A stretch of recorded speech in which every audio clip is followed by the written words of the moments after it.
और आप सभी का स्वागत है प्रीतम एकेडमी परिवार में। और मैं हूं पंकज कुमार। तो आज के इस वीडियो पे बात करेंगे आपके कक्षा 10वीं का जो ज्योग्राफी है यानी कि भूगोल। तो भूगोल का जो अध्याय 4 है और अध्याय 4 क्या है आपका कृषि। तो इस चैप्टर के हम लोग फुल टू फुल डिस्कशन पे बात करेंगे। और मैं आपको ये दावे के साथ बोल रहा हूं कि अगर इस चैप्टर से कोई भी क्वेश्चन आएगा तो आप छोड़ के नहीं आओगे, सीधा करके आओगे। तो बात करेंगे आज हम लोग इस चैप्टर पे। लेकिन उससे पहले मैं आपसे एक सवाल करना चाहता हूं कि आपको कृषि का तो मतलब पता ही होगा। अगर आपको कृषि का मतलब नहीं पता तो सबसे पहले आप खेत जाइए और खेत जाने के बाद आप जाके वहां के फसलों को निहार लीजिए और एक बार घर चले आइए। और घर आने के बाद एक चीज सोचिए कि आखिर ये जो पूरी की पूरी फसल जो उगी हुई है, या अगर आप धान या चावल यूज कर रहे हो या आटा यूज कर रहे हो तो वो आया कहां से। उसके पीछे बहुत बड़ा एक प्रक्रिया होता है, या मैं बोलूं एक पद्धति, एक प्रोसेस होता है, जिसके बाद आपको वो फसल या आटा या चावल आपको मिलता है। तो वो जो पूरी की पूरी प्रक्रिया है उसी हम लोग को क्या बोलते हैं, कृषि बोलते हैं। अब कृषि अगर पढ़ना है तो आप मुझे क्या कीजिएगा, कमेंट कीजिएगा। मैं आपको फुल टू फुल डिस्कशन में आपको बताऊंगा, क्योंकि कृषि के बारे में जानना बड़ा इंपॉर्टेंट है। और इसके लिए एक विस्तार से मैं वीडियो लेके आऊंगा अगर आप लोग चाहोगे तो उसके लिए क्या करना होगा, कमेंट करना होगा। जैसे कृषि की प्रक्रिया क्या है, किस तरह की इसकी प्रक्रिया होती है, क्या प्रोसेस होता है, पूरा का पूरा बात हम लोग करेंगे। लेकिन आज बात करेंगे कृषि का जो कक्षा 10वीं में आपका पूरा का पूरा दिया है। तो बात करेंगे परिचय पे। तो समझिएगा, क्वेश्चन आता है कि बताइए कि भारत के दृष्टिकोण से या भारत के दृष्टिकोण से कृषि व्यवस्था कैसा है, या भारत के लिए कृषि व्यवस्था कैसा है, आपका यह क्वेश्चन आ सकता है। तो समझिएगा, कृषि के दृष्टि से भारत जो है एक महत्वपूर्ण देश है। मैंने क्या बोला, कृषि के दृष्टि से भारत जो है एक महत्वपूर्ण देश है। अब महत्वपूर्ण होने का कारण तो होगा, तो कारण पे बात करेंगे। तो कारण, सबसे पहला कारण है कि भारत की 2/3 जनसंख्या जो है वो कृषि कार्य करती है। इसीलिए कहा गया कि भारत जो है वो कृषि प्रधान देश है। और भारत की जो 2/3 जनसंख्या जो कृषि कार्य करता है। अब होता क्या है कि हमारे यहाँ जो कृषि होता है उसमें प्राथमिक क्रिया है। कृषि क्या है, प्राथमिक क्रिया है। और हमारे लिए क्या करता है, यह खाद्यान्न उत्पादित करने का काम करता है। और खाद्यान्न के अतिरिक्त अगर बात करेंगे तो विभिन्न प्रकार के उद्योग के लिए प्रयुक्त होने वाले जो कच्चे माल है, जैसे आप चाय का बात कर लो, कॉफी का बात कर लो, या मसाले का बात कर लो, ये भी सारे जो है कृषि से उत्पादित किया जाता है। और चूंकि 2/2 जो जनसंख्या है वो कृषि कार्य में लगा हुआ है, तो यानी कि आप समझ सकते हो कि भारत एक बहुत इंपॉर्टेंट देश रहा होगा।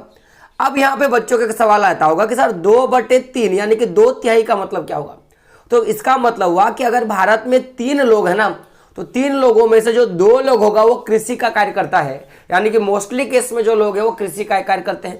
तो इसीलिए क्या है, बहुत इंपॉर्टेंट है। तो सबसे बड़ा इंपॉर्टेंट क्या है कि भारत की जो 2/3 जनसंख्या वो कृषि कार्य में लगा है। और कृषि एक प्राथमिक क्रिया है जो हमारे लिए क्या करता है, ज्यादातर खाद्यान्न का उत्पादन करता है। और जो भी खाद्यान्न का मांग है, जैसे चावल हो गया, जैसे गेहूं हो गया, है ना, जैसे आप बात करोगे तो सब्जी हो गया, तो जितने भी खाने वाली वस्तु है उसका उत्पादन प्राथमिक क्रिया से होता है। क्योंकि 2/3 जो भाग है वो कृषि कार्य कर रहा है, तो इसीलिए भारत की जो पूरी की पूरी एक भूमि है वो कृषि कार्य के लिए बहुत ज्यादा इंपॉर्टेंट है। अब यहाँ पे क्वेश्चन आएगा, ये बताइए हमारे देश में, यानी कि मैं भारत का बात कर रहा हूं, तो क्वेश्चन क्या आएगा कि हमारे देश की जो कृषि प्रक्रिया वो कैसी है। तो अगर मैं बात करूं हमारे देश की जो कृषि प्रक्रिया है, अभी मुख्य रूप से प्राचीन क्रिया ही माना गया है, क्योंकि प्राचीन ढंग से हम लोग कृषि को करते हैं। लेकिन कुछ नए ऐसे बदलाव आया है जिस बदलाव के कारण मैं बोल सकता हूं कि पिछले हजारों वर्षों के दौरान निम्न कारणों के कारण कृषि विधियों में सार्थक परिवर्तन हुआ है। केवल 1000 वर्षों का बात है, ये पीछे का बात नहीं करूंगा। यानी कि आज भी हम लोग प्राचीन क्रिया से कृषि का उत्पादन करते हैं। और ये जो परिवर्तन आया, चूंकि मैंने क्या बोला, कृषि प्रक्रिया में बदलाव का कारण क्या है, तो मैंने क्या बोला कि 1000 वर्षों के दौरान नीचे कुछ कारण है जिसके कारण कृषि प्रक्रिया में बदलाव देखने को मिला। तो अगर बदलाव पूछेगा तो आप आराम से मार सकते हो। तो बदलाव का देख सकते हो यहाँ पे 3 कारण है। पहला हो गया भौतिक पर्यावरण, यानी कि जो हमारे पर्यावरण की जो गुणवत्ता है उस गुणवत्ता के आधार पे अब हम लोग क्या कर रहे हैं कि अपने कृषि करने की जो तरीका है उसको परिवर्तित कर रहे हैं। साथ ही साथ जो भी प्रौद्योगिकी का यूज कर रहे हैं, पहले हल और बैल से लोग जो है खेती करते थे, आज देखो ट्रैक्टर हो गया, थ्रेसिंग हो गया, इस प्रकार की चीजों का उपयोग करते हैं। और साथ ही साथ जो समाज की जो रीति रिवाजें चल रही हैं, जो परंपराएं चल रही है, जो ट्रेडिशनल चल रहा है, इसके कारण भी कृषि में परिवर्तन देखने के लिए मिला है। तो पूछेगा कि पिछले 1000 वर्षों में कृषि में जो बदलाव आया उसका मुख्य कारण क्या है, तो सबसे पहला कारण क्या बोलोगे, भौतिक पर्यावरण, दूसरा क्या बोलोगे, प्रौद्योगिकी, और तीसरा क्या बोलोगे, रीति रिवाज। बात क्लियर है। अब बात करते हैं आगे। तो अगला पूछेगा कि विभिन्न प्रकार के कृषि का नाम बताने के लिए बोलेगा कि जो विभिन्न प्रकार की जो कृषि क्रियाएं हो रही है उसका नाम बताना है। तो आप देखोगे हम लोग जो बात करेंगे तो एक तो हो गया आपका अंतर्निर्वाह कृषि, झूम या हस्तांतरित कृषि, रोपण कृषि, गहन कृषि और शुष्क तथा आर्द्र कृषि। और ये आपको याद कर लेना, यहां से आपके क्वेश्चंस आपके पूछ लिए जाते हैं 2 नंबर का कि बताइए कृषि के प्रकार। तो क्या बोलोगे, अंतर्निर्वाह कृषि, अंतर्निर्वाह कृषि, इसको आत्मनिर्भर कृषि भी बोला गया है, झूम या हस्तांतरित कृषि, रोपण कृषि, गहन कृषि और शुष्क तथा आर्द्र कृषि आपका ये उदाहरण है। अब बात करेंगे कृषि प्रकार के बारे में। भारत में किस प्रकार की, ये तो टोटल हम लोगों ने देखा कि जो कुल कृषि के प्रकार क्या क्या है। अब बात करेंगे कि भारत में कृषि के प्रकार, तो कृषि के प्रकार के बारे में बात करेंगे तो भारत में जीवन निर्वाह कृषि से लेकर वाणिज्य कृषि के अनेक प्रकार भारत में प्रयोग किए जाते हैं। अब हम लोग बात करेंगे आखिर होता क्या क्या है भाई। तो भारत में कृषि के प्रकार के बारे में बात करेंगे तो मुख्य रूप से भारत में 3 प्रकार की कृषि व्यवस्था देखने के लिए मिलती है। एक होता है आपका प्रारंभिक जीवन निर्वाह कृषि, एक होता है गहन जीविका कृषि और तीसरा क्या है आपका वाणिज्य कृषि। अब यहाँ पे गौर कीजिएगा, चूंकि आपने यहाँ पे देखा, जैसे आपने अंतर्निर्वाह कृषि देखा, आपने झूम खेती देखा, आपने गहन कृषि देखा, तो आखिर ये होता क्या, हम लोग इस पे थोड़ा बात करेंगे। तो अगर आप ये पाई चार्ट अगर आप ध्यान से देखोगे ना तो आपको सब कुछ समझ में आ जाएगा। यानी कि जो हम लोग प्रारंभिक जीविका निर्वाह कृषि बोलते हैं या जो हम लोग आत्मनिर्वाह कृषि बोलते हैं वो वही वाला है। और इसी को बहुत जगह कर्तन दहन कृषि और इसी को बहुत जगह झूम खेती या हस्तांतरित कृषि कह देता है। यानी कि कृषि की प्रक्रिया तो एक है लेकिन उसका जो तरीका है उसके हिसाब से इसी को कभी कभी आत्मनिर्भर कृषि या आत्मनिर्भर कृषि या कर्तन दहन कृषि या झूम खेती कह देता है। ठीक उसी प्रकार जिस तरह गहन जीविका कृषि है उसको बहुत जगह गहन कृषि भी बोल दिया जाता है और उसी प्रकार जो वाणिज्य कृषि होता है उसको रोपण कृषि भी कहा जाता है। बात क्लियर है। अब बात करते आगे। तो आगे अगर पूछेगा, देखिए क्वेश्चंस आपके बोर्ड एग्जाम में आते हैं कि प्रारंभिक जीवन निर्वाह कृषि का वर्णन करें। क्वेश्चन क्या आएगा, प्रारंभिक जीवन निर्वाह कृषि का वर्णन करें। अथवा एक क्वेश्चन इसको घुमा के दे सकता है, अगर एग्जामिनर ज्यादा आपको परीक्षा ले रहा हो तो पूछ देगा कि प्रारंभिक जीवन निर्वाह कृषि या आत्मनिर्भर कृषि का क्या है या आत्मनिर्भर कृषि क्या है। तो दोनों सेम चीज है। तो बात करेंगे प्रारंभिक जीवन निर्वाह कृषि या आत्मनिर्भर कृषि का। तो मैं बात करूं आंसर पे, तो प्रारंभिक जीवन निर्वाह कृषि इस कृषि प्रक्रिया में भूमि के छोटे टुकड़े पर आदिम कृषि औजारों से जैसे लकड़ी के हल, डावो और खुदाई करने वाली छड़ी का प्रयोग किया जाता है। अब यहाँ पे देखिएगा, यहाँ पे एक वर्ड का प्रयोग है आदिम। तो आदिम का मतलब होता है प्राचीन। क्या होता है, प्राचीन या पुराना जमाना का। तो पुराने जमाने में जब खेतों को जोता जाता था तो उस समय हल का प्रयोग किया जाता था, डोवो का प्रयोग किया जाता था और खुदाई के लिए आप देखोगे तो छड़ी का प्रयोग किया जाता था। यानी कि जब इन सारे प्रक्रियाओं के द्वारा जो खेती क्रिया करी जाती थी उसे क्या बोलेंगे, प्रारंभिक जीवन निर्वाह कृषि, क्योंकि यह प्रारंभिक काल में हुआ था तो इसको क्या बोलेंगे, प्रारंभिक जीवन निर्वाह कृषि। अब यहाँ पे सबसे बड़ा इंपॉर्टेंट क्या है कि जो प्रारंभिक जीवन निर्वाह कृषि होता है वो भूमि के छोटे टुकड़े पर होता है। तो अब इसका तो कारण होगा, तो इसका कुछ ना कुछ तो कारण रहा होगा। तो कारण समझेगा, मैं कारण पे बात करूंगा। तो सबसे पहला कारण कि प्रारंभिक जीवन निर्वाह कृषि में परिवार के सदस्य अपनी न्यूनतम आवश्यकताओं की पूर्ति के लिए कृषि कार्य करते हैं। बात क्लियर है। तो ये जो कृषि होगा उसमें जो अपनी जरूरत की चीजें हैं उसकी जो सबसे न्यूनतम आवश्यकता है उस आवश्यकताओं को पूरा करने के लिए क्या किया जाता है, खेती की जाती है। अब चूंकि इसमें लकड़ी के हल, डोवो, खुदाई करने वाली छड़ी का प्रयोग होता है, यानी कि मैं बोलूंगा कि इसकी जो पद्धति है वो कैसा है माय डियर फ्रेंड, तो यह पारंपरिक ढंग से क्या होता है, यह खेती की जाती है। तो पूछेगा प्रारंभिक जीवन निर्वाह कृषि जो है वो किस ढंग से की जाती है, किस तौर और तरीके से किया जाता है। तो आप क्या बोलोगे, प्राचीन ढंग से या प्राचीन तौर तरीके से किया जाता है। अब बात करेंगे आगे। तो पूछेगा आपसे, अगर क्वेश्चन आ गया, बताइए कि इस कृषि कार्य में संलग्न कृषक कैसे होते हैं, निर्धन होते हैं कि ये पराय अमीर होते हैं? तो ये क्या होते हैं, निर्धन होते हैं। तो आप समझो, अगर छोटा इलाका में कोई खेती करेगा और जो भी मैं बोलूँगा कि जो भी आदिम किस्म के जो औजार होंगे, आदिम यानी कि प्राचीन काल के जो औजार होंगे उसका प्रयोग करेगा, साथ ही साथ आप देखोगे इसमें जो प्राचीन पद्धति को उपयोग करेगा, यानी कि पारंपरिक ढंग का उपयोग करेगा, यानी कि दादा उसके पिताजी जो तरीका उपयोग करके आए उसी का प्रयोग करेगा।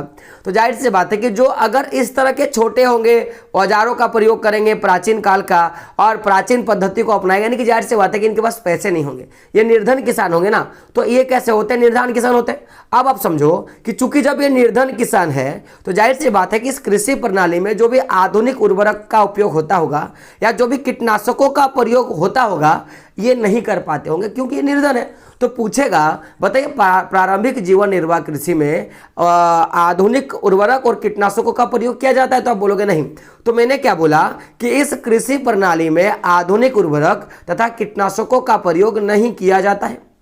अब बात रहा कि सर अगर मान लो कि ये तो मैंने देखा, लेकिन अगर मैं सिंचाई का मैं बात करूं, सर ये सिंचाई कैसे करते होंगे? तो देखिए इनके पास सिंचाई का अभाव है और ये पूरा का पूरा सिंचाई जो व्यवस्था है वो मानसून पर निर्भर करता। इसलिए मैंने क्या लिखा, इसमें सिंचाई की उन्नत व्यवस्था का अभाव होता है तथा किसान सिंचाई के लिए मानसून पर निर्भर होता है, यानी कि बारिश होगा, इंद्र देवता अगर खुश होंगे तो इनकी फसल अच्छी होगी अथवा इनकी फसल खराब हो जाएगी। अब बात करेंगे तो सर चूंकि हम लोगों ने देखा कि इसमें न्यूनतम आवश्यकताओं की पूर्ति होता है, प्राचीन ढंग से कृषि कार्य किया जाता है, इसमें लगे जो किसान होते हैं वो मुख्य रूप से गरीब होते हैं, इसमें आधुनिक उर्वरक और कीटनाशकों का प्रयोग नहीं किया जाता है, उन्नत सिंचाई व्यवस्था नहीं होता है, मानसून पर किसान पूरा का पूरा निर्भर होते हैं, तो क्या इसमें उत्पादन जो होता है वो ज्यादा होता है? नहीं। तो इस व्यवस्था में कृषि की जो उत्पादकता है वो क्या होता है, बहुत कम होता है, क्योंकि देख ही सकते हो अपनी न्यूनतम आवश्यकताओं की क्या करती है, पूर्ति करती है। तो अगर कभी क्वेश्चन आएगा कि प्रारंभिक जीवन निर्वाह कृषि क्या है, तब आराम से बोल सकते हो कि इस कृषि प्रक्रिया में भूमि के छोटे टुकड़े पर आदिम कृषि औजार जैसे लकड़ी के हल, डोह और खुदाई वाली छड़ों का प्रयोग किया जाता है। और इसी के कारण बोलेंगे कि इसमें जो पूरी की पूरी व्यवस्था होती है वो न्यूनतम आवश्यकताओं की पूर्ति के लिए होती है। चूंकि प्रारंभिक जीवन निर्वाह कृषि है तो पारंपरिक ढंग से किया जाता है। इसमें जो लगे किसान होते हैं वो मुख्य रूप से क्या होते हैं, गरीब होते हैं माय डियर फ्रेंड। और इसमें किसी भी प्रकार की आधुनिक उर्वरक कीटनाशकों का प्रयोग नहीं किया जाता है और इसमें जो सिंचाई के लिए उन्नत व्यवस्था का अभाव होता है, इसीलिए किसान जो है माय डियर फ्रेंड मानसून पर निर्भर होता है और कृषि उत्पादकता यहाँ पे बहुत ही कम होता है। अब बात करेंगे आगे। अब देखिएगा मैंने आपको, आपने अगर ये पाई चार्ट याद होगा तो आत्मनिर्भर कृषि के अंतर्गत देखिए प्रारंभिक जीवन निर्वाह कृषि को ही आत्मनिर्भर कृषि कहा गया। अब आत्मनिर्भर कृषि को ही क्या कहा जाता है, कर्तन दहन कृषि कहा जाता है या झूम खेती कहा जाता है, क्योंकि ये प्राचीन काल की खेती पद्धति है। तो अब हम लोग बात करेंगे कर्तन दहन खेती या झूम खेती के बारे में थोड़ा डिस्कस हम लोग कर लेते हैं। अगर आप देखोगे ध्यान से तो पूछेगा कर्तन दहन प्रणाली क्या है। क्वेश्चन आपका दो तरीके से पूछता है कि कर्तन दहन प्रणाली क्या है या हस्तांतरित कृषि से क्या तात्पर्य है और भारत के किन राज्यों में यह किया जाता है। और कभी कभी पूछेगा कि झूम खेती क्या है, तो इसी को बोलेंगे हम लोग, पूरी की पूरी बातें हम लोग बोलेंगे। तो एक ही खेती के इतने सारे नाम हैं। तो बात करेंगे कर्तन दहन खेती, इसका आप आंसर, इसका इंग्लिश भी देख सकते हो, यहाँ पे लिखा हुआ है। तो कर्तन दहन प्रणाली का बात करें तो इस कृषि प्रक्रिया के अंतर्गत किसान जमीन के छोटे टुकड़े को साफ करके अपने परिवार का भरण पोषण करने के लिए अनाज व अन्य खाद्य फसल क्या करता है, उगाता है। अब हम लोग ये बात देखें कि भाई इसमें जो किसान होता है वो अपने परिवार को साथ लेकर, यानी कि पारिवारिक श्रम को लेकर क्या करता है, किसी भी जमीन के छोटे टुकड़े को साफ करता है और साफ करने के बाद उसी परिवार के साथ उस पूरे के पूरे भूमि में काम पे लग जाता है। और काम पे लगने के बाद उसका अपने जो उत्पादन होता है वो केवल और केवल परिवार के लिए होता है, क्योंकि परिवार का भरण पोषण होता है। यहाँ पे किसी प्रकार के फसलों को या अपने उत्पादित अनाजों को बेचा नहीं जाता है। अब बात करेंगे इस प्रक्रिया के बारे में कि क्या प्रक्रिया है इस पे। तो समझिएगा कि प्रक्रिया क्या होता है कि साथ ही जब मृदा की उर्वरकता कम हो जाता है, हम लोगों ने क्या देखा यहाँ पे समझिएगा, हम लोगों ने देखा कि अपने परिवार का भरण पोषण करने के लिए यह अनाज व अन्य खाद्य को उगाता है। अब प्रक्रिया में क्या होता है कि जब मान लो कि एक भूमि को क्या किया गया, साफ किया गया और उसमें फसल को उगाया गया। अब ये फसल की प्रक्रिया 2 से 3 साल तक ये उगाएगा और 2-3 साल के बाद जब मृदा की उर्वरकता कम हो जाएगी तो किसान उस भूमि को छोड़ देगा और छोड़ने के बाद क्या करेगा कि भूमि के दूसरे टुकड़े में हस्तांतरित हो जाएगा, छोड़ के थोड़ा आगे बढ़ जाता है और फिर से क्या करेगा कि कृषि के लिए भूमि के दूसरे टुकड़े को साफ करना शुरू करेगा और साफ करने के बाद फिर से क्या करेगा कि उस भूमि पे वो 1 से 2 साल खेती किया और जैसे उस भूमि में उर्वरकता शक्ति घट गया फिर उस भूमि को छोड़ेगा और फिर से वो आगे बढ़ जाएगा और ये क्या करेगा एक जगह से दूसरे जगह हस्तांतरित होते रहता है। यानी कि एक जगह 1 से 2 साल तक खेती किया फिर आगे बढ़ गया, फिर 1 से 2 साल तक खेती किया फिर आगे बढ़ गया। चूंकि यह प्रक्रिया लगातार चलता रहता है इसीलिए इस खेती प्रक्रिया को क्या बोलेंगे, हस्तांतरित खेती प्रक्रिया बोलेंगे। अब समझिएगा कि आखिर यह प्रक्रिया होता क्यों, क्वेश्चन अगर पूछेगा पता है हस्तांतरण कृषि प्रक्रिया क्यों किया जाता है तो क्या बोलोगे कि मिट्टी की उर्वरकता शक्ति बढ़ाने के लिए क्या किया जाता है, इस प्रकार के कृषि व्यवस्था को अपनाया जाता है। अब हम लोग बात करेंगे इसमें उत्पादनता के बारे में कि आखिर इसमें उत्पादकता कैसा होता है, उत्पादन की प्रक्रिया कैसी होती है, इस पर हम लोग बात करेंगे। तो समझिएगा कि इस प्रक्रिया में चूंकि किसान उर्वरक अथवा अन्य आधुनिक तरीकों का उपयोग नहीं करता इसीलिए उत्पादकता इसमें क्या होगा, कम होता है। चूंकि देख सकते हो उत्पादकता जब घट गया तो किसान जो है जमीन बदल लेता है, तो जब उत्पादकता बदल गया तो फिर जाहिर सी बात है कि प्रॉब्लम क्या आता है। आप समझिएगा, अब क्वेश्चन आएगा कि भारत के पूर्वोत्तर प्रदेशों में, आप मैंने क्या बोला कि यहाँ पे क्वेश्चन था, चूंकि मैंने क्वेश्चन पे मैंने लिया था, मैंने क्या लिया था कि यह किन क्षेत्रों में किया जाता है। तो अगर मैं क्षेत्रों का बात करूं तो गौर से समझिएगा, यह भारत के पूर्वोत्तर प्रदेशों में, छोटा नागपुर के पठारी भागों में तथा अंडमान निकोबार के द्वीप समूह में किया जाता है। आपको ये याद रखना है। अब मैं आपसे क्वेश्चन करूंगा, चूंकि आपको लिखना है और मैं अगला जब वीडियो लूंगा तो मैं उसका आंसर उसमें डालूंगा। आपको बताना है झूम खेती के बारे में। हस्तांतरित खेती के तो बारे में हम लोगों ने देखा, लेकिन झूम खेती का थोड़ा सा अलग डेफिनेशन होता है जो कि आपको लिखना है। हम लोग उसके बारे में अगले वीडियो में सबसे पहले हम लोग झूम खेती के बारे में ही देखेंगे। अब समझिएगा, अब जो मैं यहाँ से मैं तालिका करूंगा, आप देख सकते हो यहाँ और यहाँ से आपके क्वेश्चन एकदम 100% भेजने वाले हैं। तो सबसे पहले यहाँ पे देख सकते हो क्वेश्चन आपका किस तरह से करेगा कि अन्य ऐसे देश जहाँ झूम खेती या कर्तन दहन खेती की जाती है तो उसका नाम क्या है, उसके नाम के बारे में पूछेगा कि वहां पे किन नामों से इसको बुलाया जाता है। तो ये आप पाई चार्ट देख रहे हो, यहाँ पे देख सकते हो, यहाँ पे मैंने देश का नाम लिखा है और यहाँ पे देख सकते हो मैंने उस झूम खेती या कर्तन दहन खेती का मैंने नाम लिखा है। तो अगर मैं मैक्सिको का बात करूंगा या मैं बात करूंगा अमेरिका का, तो मैक्सिको और मध्य अमेरिका में ये जो हस्तांतरण खेती है या कर्तन दहन खेती या झूम खेती है उसे मिल्पा कहा गया। क्या कहा गया, मिल्पा कहा गया। वहीं वेनेजुएला का मैं बात करूंगा तो वहां पे कोनकू कहा गया, ब्राजील में से रोका कहा गया, मध्य अफ्रीका में मेसोले कहा गया और इंडोनेशिया में लदांग कहा गया और वियतनाम में से क्या कहा गया, रे कहा गया। तो आपको ये याद रखना है माय डियर फ्रेंड कि भाई आप देखोगे तो मैक्सिको या मध्य अमेरिका में इसको क्या कहा गया, मिल्पा कहा गया। वेनेजुएला में इसको कोकनू कहा गया, ब्राजील में से रोको कहा गया, मध्य अफ्रीका में से मेसलो कहा गया, इंडोनेशिया में से लदांग कहा गया और वियतनाम में से रे कहा गया। तो यहाँ से आपके क्वेश्चंस बन सकते हैं। अब हम लोग बात करेंगे, ये तो देखे सर अन्य देश में, लेकिन भारत में क्वेश्चन आएगा कि भारत में इसका अन्य नाम के लिए बताना है। तो यहाँ पे देख सकते हो भारत के राज्य में लिखा और भारत के राज्य के बगल में देखा कि उसका अन्य क्या नाम है, इसके बारे में हम लोगों ने देखा। तो बात करेंगे हम लोग अन्य नामों को कि भाई ये जो झूम खेती है या हस्तांतरण खेती है या आप कर्तन दहन जो खेती का बात करोगे तो इसका भारत के राज्यों में क्या क्या नाम है। तो अगर आप असम चले जाते हो या मेघालय चले जाते हो या मिजोरम चले जाते हो या नागालैंड चले जाते हो, यानी कि पूर्वोत्तर राज्य के अरुणाचल चले जाते हो, तो यहाँ पे इस कर्तन दहन प्रणाली का या हस्तांतरण जो खेती है इसे झूम खेती के नाम से जाना जाता है। वहीं अगर आप मणिपुर चले जाओगे, पलामू चले जाओगे, छत्तीसगढ़ का जो बस्तर जिला है उधर चले जाते हो या अंडमान निकोबार द्वीप समूह चले जाते हो, तो ये जो हस्तांतरण खेती है या जो आप जिसको हम लोग झूम खेती बोल रहे हैं या जिसको हम लोगों ने कर्तन दहन खेती कहा, तो इसे दीपा कहा गया। क्या कहा गया, दीपा कहा गया।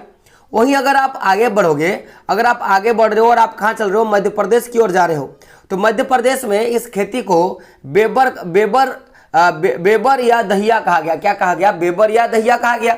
वहीं अगर आप आंध्र प्रदेश की ओर जा रहे हो तो आंध्र प्रदेश में इस खेती को पेंडा कहा गया। क्या कहा गया? इसे पेंडा कहा गया। वहीं अगर आप ओडिशा जा रहे हो माय डियर फ्रेंड, तो ओडिशा में इस खेती को क्या कहा गया? आप देख सकते हो यहाँ पे नाम है, नाम क्या है आपका, देख सकते हो क्या नाम है? पाम डाबी, कोमना और बिरंगा इसको कहा जाता है। वहीं अगर आप पश्चिमी घाट की तरफ जाते हो, पश्चिमी घाट जो आपका पूरा का पूरा एरिया है, वहां पे झूम खेती पद्धति को, या मैं बोलूंगा हस्तांतरण खेती को या कर्तन दहन खेती को क्या कहा गया? तो कुमारी कहा गया। वहीं अगर दक्षिणी पूर्व राजस्थान की तरफ जाएंगे, दक्षिण पूर्व राजस्थान की तरफ जाएंगे तो इसे वलरे या वाल्टेरे कहा गया। और वहीं अगर आप जा रहे हो हिमालय क्षेत्रों में, तो हिमालय क्षेत्रों में इसे खील कहा गया। अब सवाल, सर झारखंड में क्या कहा गया? तो झारखंड में से कुरवा कहा गया। तो मैंने क्या बोला, आप साफ साफ समझिएगा।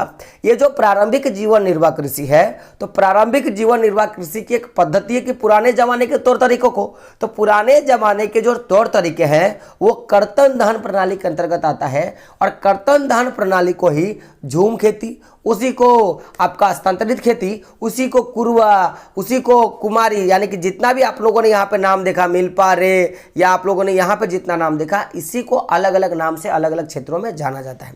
बात क्लियर है? अब अगला जो चैप्टर होगा जिसमें हम लोगों ने गहन कृषि के बारे में देखना है और साथ साथ में वाणिज्यिक कृषि के बारे में देखना है। लेकिन उससे पहले हम लोग झूम खेती के बारे में देखेंगे कि झूम खेती से क्वेश्चन आता है कि झूम खेती का क्या तात्पर्य है, उससे हम लोग रूबरू होंगे। तो ये पूरी की पूरी जानकारी थी जो कि एक इंट्रोडक्शन का पार्ट था। इंट्रोडक्शन के पार्ट के बाद अब थोड़ा लंबा वीडियो आएगा जिसमें चैप्टर जो होगा हार्डली 3 से 4 वीडियो में हम लोग चैप्टर को खत्म करने का प्रयास करेंगे, है ना। और हो सके थोड़ा ज़्यादा भी बन सकता है, क्योंकि जब मैं बताने का कोशिश करता हूँ तो मुझे लगता है मैं आपको थोड़ा ज़्यादा ही कुछ दे दूँ।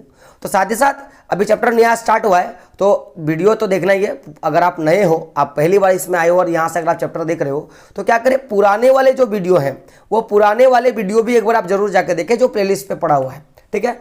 और साथ ही साथ आप देखो, अगर आप कक्षा 10वीं पे है तो आपका मैथ का क्लास 10th का जो गणित है, तो गणित का भी क्लासेस लगातार चल रहा है, आप जाके देख सकते हो प्लेलिस्ट में। साथ ही साथ साइंस के भी 1-2 चैप्टर हो चुके हैं, आप जाके देख सकते हो।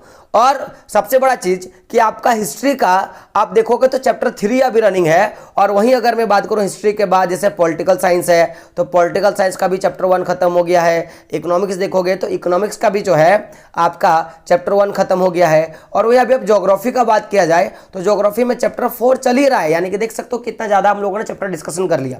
तो आप जाके देख सकते हो। अब जो है आपका एमसीक्यू का जो सीरीज है वो भी आपका अगले महीने से लगभग शुरू हो जाएगा और आपके एग्जाम तक चलेगा। तो आपको क्या करना, लगातार चैनल के साथ बने रहें। अगर आपको ज्यादा मात्रा में अगर आपको नंबर लाना है, अधिक से अधिक नंबर लाना है, तो चैनल के साथ आपको बना रहना पड़ेगा और लास्ट तक चैनल के साथ क्या करना पड़ेगा, बने रहना पड़ेगा। तो मिलते हैं दोस्तों अगले वीडियो में, तब तक के लिए जय हिंद, जय भारत और आपका दिन शुभ हो।